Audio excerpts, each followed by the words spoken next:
Hello and welcome to the walking talking topic on fractions, question number 1 with me, Mr. Barton. Now, this series of fraction walking talking topics is going to focus on the twists that can come up.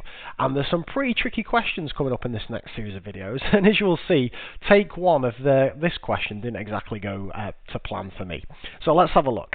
Express 3/8 as a decimal, no calculator.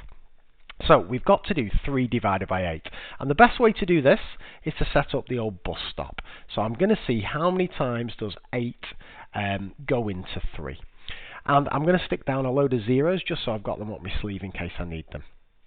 Now let's try and not mess this up this time. How many times does 8 go into 3? Well, it doesn't fit in any whole number of times, and you've got 3 left over. How many times does 8 fit into 30? Well, let's count. 8, 16, 24. 3 times. And I've got 6 left over. How many times does 8 go into 60? 8, 16, 24, 32, 40, 48, 56. So it's gone in 7 times and I've got a remainder 4. How many times does 8 go into 40?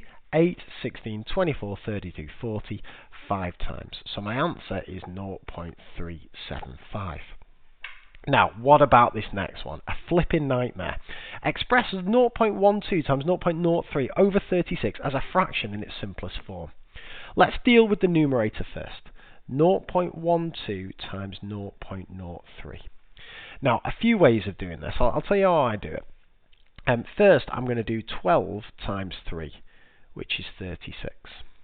And then I'm going to say to myself, okay, in my question I had 1, 2 numbers after the decimal point, 3, 4 numbers after the decimal point. So I've got to make sure I have the exact same thing in my answer. So it's got to be 0.0036. That's one way of doing it. Another way might be to say to get from 0.12 to 12, you've made it 100 times bigger.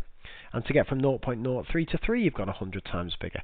So your answer has got to be 100, that's 10, 100, and then another 100, 10, 100 times smaller. However you want to do it, your numerator should come to 0.0036. And that is being divided by 36. Now, again, no calculator, so how many times are you going to do this? Well, here's how I approached it.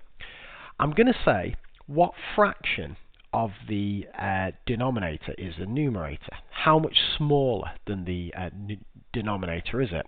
Well, say it was 36 over 36.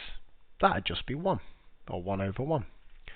Say it was a little bit smaller, 3.6 over 36. How many times does 3.6 fit into 36? Well, I think that's going to be the same size as a tenth. Give me 10 times. And this just carries on. So if it was 36, it would be 1. If it was 3.6, it would be a tenth. 0.36, a hundredth. 0.036, a thousandth. So 0.0036, I think, is going to be 1 over 10,000. Now that is a tricky question.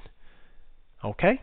And then the good news is we get a fairly nice one to finish. A number is divided by 6 and then 8 is added. This gives an answer of 78. Find the number. So we've got a number. I'm going to call it n. It's divided by 6 and then 8 is added afterwards. And that gives an answer of 78. Can we find the original number? Well, we've got a nice equation to solve, and as long as we don't mess up, we should be fine here.